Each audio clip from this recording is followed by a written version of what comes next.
Hi, and welcome to another edition of Your Health with Dr. Christy.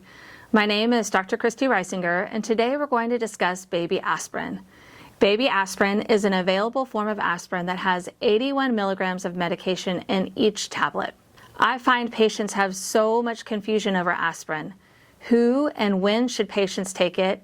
And honestly, the guidelines have changed over the last few years, which has only added to the confusion. And now a large guiding force within medicine called the United States Preventive Services Task Force has recently further clarified and reduced aspirin usage in a draft proposal. Their final recommendation regarding this will likely be out at the end of this year. Let's go through the data and discuss what the new draft recommendations are. Simply put, if you're over the age of 60, you should no longer be taking prophylactic baby aspirin for primary prevention. This means that patients that are older than 60 who have not had a heart attack or stroke in the past should not be taking baby aspirin to prevent these things from happening. Once a patient turns 60 years old, the risks of bleeding in the stomach, intestines, and brain outweigh the benefits from preventing heart attacks and strokes. But what is interesting is that we all know that taking aspirin can prevent some heart attacks and strokes, but at some point the benefit does not outweigh the risks of bleeding. So what about younger patients? The task force also mentioned them. Patients that are between 40 and 59 years old should discuss aspirin recommendations with their doctor. And what does this mean exactly? Well, there's a great risk calculator that I want all my viewers to be familiar with, no matter your age. I think it's a great tool to help each of you decide how high risk you are for cardiovascular disease, including heart attacks and strokes. Go to cvriskcalculator.com and enter your data.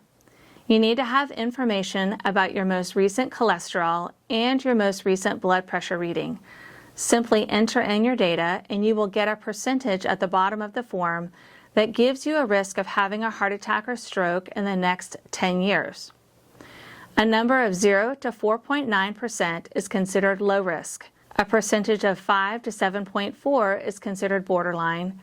7.5 to 20 is considered intermediate, and a number greater than 20 is considered high risk.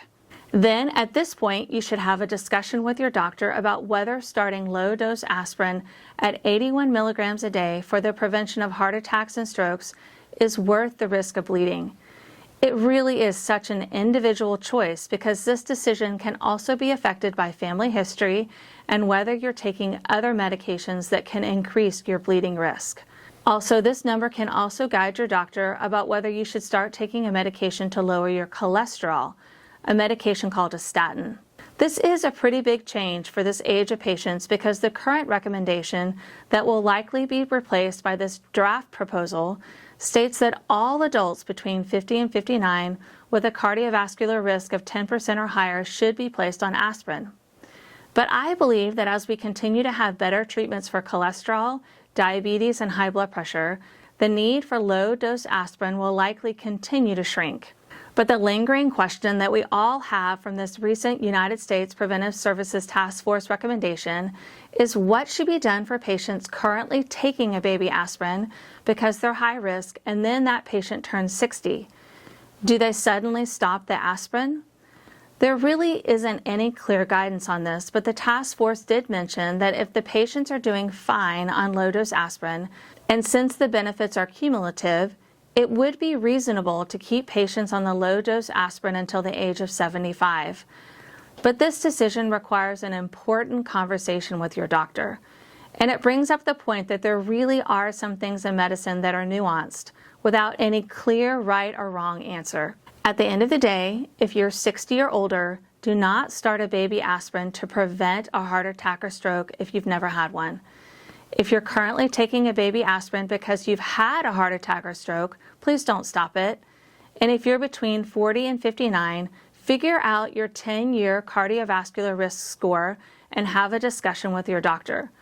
But remember that for primary prevention, meaning that you have not had a heart attack or stroke in the past, and you're considering using aspirin to prevent this, There's no need to take more than 100 milligrams of aspirin, which in the United States means that you'll be taking a baby aspirin that contains 81 milligrams.